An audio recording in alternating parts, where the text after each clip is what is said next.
Hey guys, it's Sam, and this is my spoilery discussion video for Carve the Mark by Veronica Roth. Now this video is obviously shot in the past, so I don't know what I'm looking like in late January, but this is me back in October. So obviously I was provided an early copy of this book from HarperCollins. I did a sponsored review with them back in November, but this is my spoilery discussion video, which is not sponsored at all, if that matters to you. Again, my opinions are the same regardless, so... But if you wanted some non-sponsored content talking about this, then this is for you. This book was still provided to me by HarperCollins, but this is an unsponsored discussion video. So first, I'm going to talk about the world building with this. Like I said in my review, which I will link on the screen if I haven't already, that I thought the world building was super, super messy for this book. I think it was all over the place, and I was not a fan. I was very confused.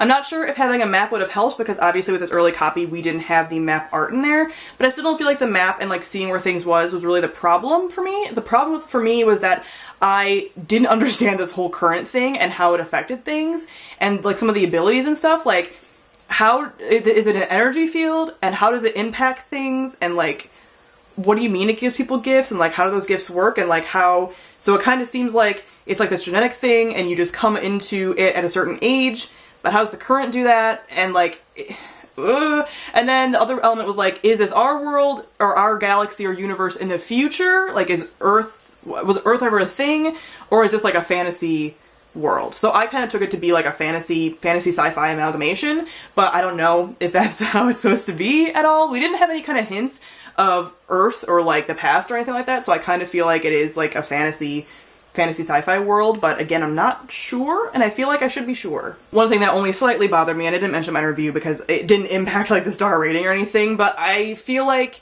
there were still like some words used as an element of world building that were different than our words, and it was like, why? Like, I know that there was a word for inches, I think, and it was like easits or something, and I was like, why? Like, there wasn't quite enough like switching of words around to make that like a proper world building technique, but at the same time I don't like that technique for world building, so I'm kind of okay with that not being a thing. But it's like, if you're gonna do it, like fully do it, and it like wasn't fully done. Also, the other thing that kind of bothered me was like, I didn't quite get this sci-fi fantasy mix. So we have this current, this energy and stuff like that, and we have space travel, but we don't have guns. Like, why do we have swords? Why do we have like current blades? Like, why don't we have current guns? Like, why don't we have plasma guns and stuff? Like, it doesn't quite make sense. Like, where is technology? Like, there's data pads, it seems like, and there's obviously like hologram stuff, but we don't have guns? I feel like we have guns. Like, I didn't really understand that. So yeah, because of this whole current thing, I don't understand how the current gifts work. I don't understand how fates work. Is that attached to the current gifts? Is that attached to the current? How does the Oracle thing come in? And the Oracle thing does add to the like the sci-fi fantasy mix, and I did like that it was like a sci-fi fantasy mix. I mentioned in my review that I liked that this did this whole thing better than Red Queen. It still wasn't done as well as I would have liked it to be done, but it was better than Red Queen, and it tried to do something similar to that, I feel like, and it was done better. But I still don't understand, like, what is the Oracle, how does that happen? Like, give me some explanations, like a little bit. I don't need much, I just need a sentence. But I just feel like I didn't get that. So the biggest thing with current gifts, and the biggest like inconsistency that I personally saw, was I don't get how Ryzik, and again, I mentioned this in my review, but I'll say this again. When I read this, and currently, obviously since this is happening in the past, we didn't have a pronunciation guide. I asked for one on Twitter and stuff, and nothing, so I'm not sure if I'm pronouncing names right. If you're listening to this in the future and I'm pronouncing something wrong because now we've gotten a guide, me right now doesn't know, so I'm sorry. But Ryzik and his trading memories current gift, the whole thing is he's kind of draining Elijah's memories and taking those away, and so Elijah's coming more like Ryzik, but it seems like it should be a switch. So if Elijah's coming more like Ryzik, then Ryzik should also become more like him. And I know that Seer mentioned at one point, like, Ryzik must think he's strong-willed enough to have that not happen, da-da-da. But if you're trading memories and, like, core personality traits, then Ryzik should be becoming more like Elijah. And that didn't happen, and I'm like, that doesn't make sense. That's really inconsistent. Like, and I don't really believe this, like, strong-willed thing. Like, if you're trading personality traits and, like, core memories, then... and, like, you don't remember, like, if they don't remember their core memories, then you shouldn't either if you're trading these things away. So why aren't you changing? But it's it's super inconsistent. Like, it doesn't make sense. So speaking of characters, we'll just get into that and start talking about characters. So for me, Sierra is the best. I instantly loved her. Yeah, she does have a lot of guilt around what she's done or whatever, but at the same time, she also knows how to defend herself. And she knows this world requires you to be a certain way in order to survive, and she's not super apologetic about it. Like, yes, she is changing and stuff, but I still feel like the characters reflect the brutality of this world and the, like, gruesomeness and the things that happen and how bad these things are. Like, that's reflected in their personality. I am very unclear on character descriptions, and I'm not sure if I just missed some things. Like, obviously I know that Akos and her are very tall. Like, I know that he has lighter skin than her, etc., etc. But I do feel like there is some element of, like, is this problematic with, like, the characters and one being, like, savage and brutal and if they're darker skinned. But, like, again, I'm not really sure how these characters look, so that's not something that I personally feel I can examine, and I want to, but I feel like I can't. And again, I don't know if I missed that or if I didn't. I don't know. Hi, past me. Yeah, you definitely missed some things.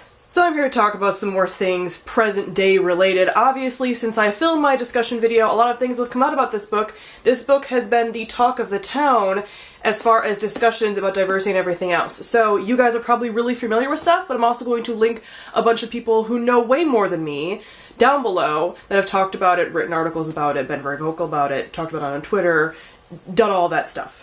So I fully admit that I fucked up and I missed some things that I should have seen and that I do see on re-examination of this. When I initially read this, I was just kind of, not skim reading, but I was kind of going into it knowing I wasn't going to love this book, not being completely enamored with it. I will link an old video of mine talking about how I do not pick up on character descriptors very much. So as far as a reviewer, I am trying to get better at that, and I am making active changes to get better at that. It is my responsibility, especially as an early reviewer. I should have gone back and looked at stuff, because when I read, I just don't pick up on character descriptions. I said before that it takes like fan art and stuff for me to usually know exactly how characters look unless it's really blatantly written into the text. This is written into the text, but it is a lot of stuff that a lot of privileged white people aren't going to notice, as many of us didn't. Which is why it's so important to get a diverse group of people to be sent early copies of books, because all of us bring a different experience to the table, are going to pick up on different things,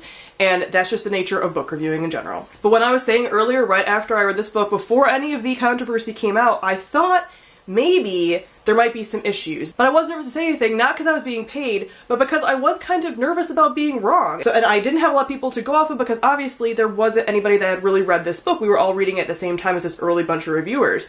So typically speaking, in other books that I've read, if I think something's problematic, I'll look up other reviews for it. And I did not have the ability to do that. So I completely fucked up. I admit that I fucked up, and I'm doing better in the future, making sure that if I find a book or stumble across something that I think is a little iffy, to do my due diligence and go back and look over stuff. So I apologize to you guys, I feel real shit about that, and it sucks. But since the controversy and stuff has come about this book, I have gone back and looked at direct passages, like the first 150 pages or so, to specifically look for any kind of racial cues, and to look at any of the racism and stuff. I will link, like I said, articles that completely outline this about people who know a way ton more than me. But I went and looked back and saw things that I missed. And there are some people that have come forward and said that they read this book and they didn't think it was a big problem because the people in this series are mixed race, kind of. They are and they aren't. When I was reading it, I just kind of was like, oh, I don't really know how they look. I'm just gonna assume they're all like the dystopian classic mixed race. Everyone is a little bit like tan brown, very kind of Hunger Games. I'm just going to go with that. And that is what I did, and I shouldn't have done that. I should have looked into it. But that is, I think, what this book was sort of trying to do. So particularly the Shotet people, who are the kind of aggressors of the story or whatever, the group that was labeled as savage, which is, again, wrong to do, they are mixed blood. There is a line in here that says, many Shotet have mixed blood.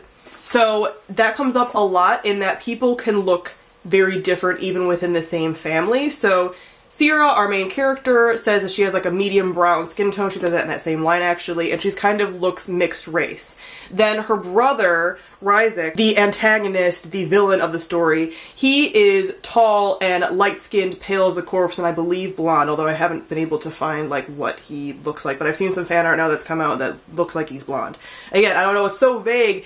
It took a while to even get character descriptions in here, and then when we did, they're very few and far between, so it's very hard to piece them together. It's not like you have an entire line of like, this is how they look, this is how their hair looks, this is how their skin looks, whatever. It's very just kind of dropped in there. Like I said, there'll be a number of different people from the same nation that are of completely different races as far as like our races go, so someone will be white in the same family as somebody who appears black.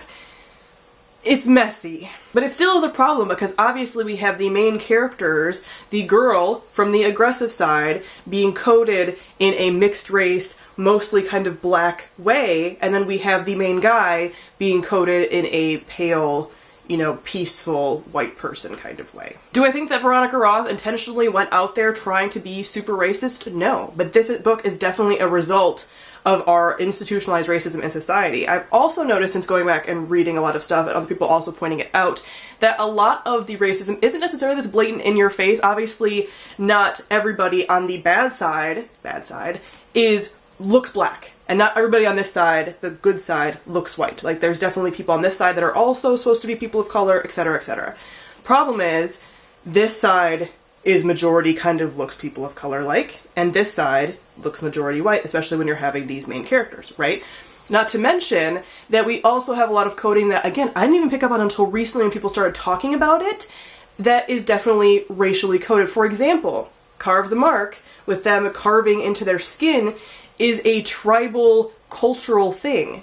So you're coding these people in this kind of tribal person of color type way. Also, I picked up on this when I was doing my little skim read in preparation for this discussion video, but the Shotet people are also a nomadic kind of people. They're a nomadic nation, and they get this whole thing where they go on the journey and they, you know, kind of almost pillage from different places and whatever. This is, again, racially coded. So even if people come back and say like, oh, there's mixed races on both sides, blah, blah, blah, you still definitely have these Shotet people as a culture being coded racially. So that's my little piece about Current Me about that. Like I said, definitely check out all of the stuff I have linked down below from people who have gone into even greater depth. I did not want to skim read through this entire book again because it was just a very mediocre to bad reading experience when I read it the first time. So I didn't want to go back and skim read everything because there's been plenty of very knowledgeable people who have already gone through this piece by piece and showed you all the problems with it. So I will link all the information down below, and I encourage you to look all of that up. Back to old me. As far as the romance, I'm pretty neutral on it. I did like that it was a slow build kind of thing, but I do think it was pretty predictable. Like, obviously when you get these two characters together and he has a complimentary gift to her, it makes sense. You can tell, like, they're together, he's gonna be in close quarters to her, he has this fate, which I still don't understand, in which, you know, he's gonna obviously be protecting her, like he's gonna die to protect her or whatever. So, like, you know they're gonna get together, like, obviously, but I do think it was done pretty slowly, and I did like that element. Like, you know, again, I don't really carry the way for them, like, I don't hate them, I wasn't grossed out by them, but I also was kind of like, yeah, they're gonna get together, like, they're the two POVs in this book, like, they're gonna get together, of course. Like I mentioned in my review, I do feel like the side characters were completely lackluster and one-dimensional. Like, I don't really understand if we were supposed to be attached to a lot of them, like, Ori and Yaija, like, I don't care, and I think we were supposed to care about, like, Ori and Yaija and stuff, and I just don't. Like, especially Ori with her dying, like, I don't care. Like, I don't really care about any of the rebels, like, I just feel like I didn't know them enough, and I do like that the world is brutal and it's depicted brutally, but at the same time it's like, okay, I don't have attachment to those characters, though, so, like, I don't care that she died. We barely saw her. We don't know anything about her. I do like her sister. I think her sister is a little bit, like, better fleshed out. And I do like his sister, and that his sister and Ori's sister have, like, this romantic relationship going on. That's cool. But again, like, I don't really care, and I found them just fairly, like, I don't know anything about you guys. Like, I don't care about this little band of misfits kind of thing, which usually I love the bands of misfits, and I'm just kind of like, no. So lastly, I'll talk about the plot. Like I said in my review, I feel like the world building and the plot are so closely tied together that I feel like the plot was kind of just as messy because I didn't quite understand things. Like, I do feel like the pacing was really off. The first 2/3 of the book I felt like were kind of slow. Like, I didn't have to force myself to read it. Like, it was okay paced enough, but compared to the last part, it was, like, way slower, and I just didn't really know where it was going, and, like, are we gonna get to the point? I don't know. I just feel like it was a little bit slower. But first off, don't trust Akos's mom. Like, what is she doing? Obviously it's gonna get revealed later on, but like, you're manipulative and everyone knows you're manipulating, but you're not getting to the bottom of why she's manipulating and like why she let her husband die and like what's going on? What's going on? And obviously he has this Shotep blood in him. So is it like, so is he his father's son, or is he somehow, does she have like an affair? Like, I don't understand. And then we have Sierra's whole revelation about not being from that family, not being from the Novak family, like that whole thing happening at the end, which obviously we knew because when her blood didn't work on the like, you know, gene door or whatever, that was gonna happen. But it's like, okay, so both of them are not from families that they're supposed to be from. Like, what? And now her dad's supposedly alive, so is he manipulating things behind the scenes? Is he working with Akos's mom? Like, what is happening? Like, and all these elements of just like, how are the fates a thing, and why did they get released, and all this like political turmoil thing. I feel like a lot of elements were thrown into this that could have been really cool, but I don't quite understand how they're all coming together, and it's just looking a little messy.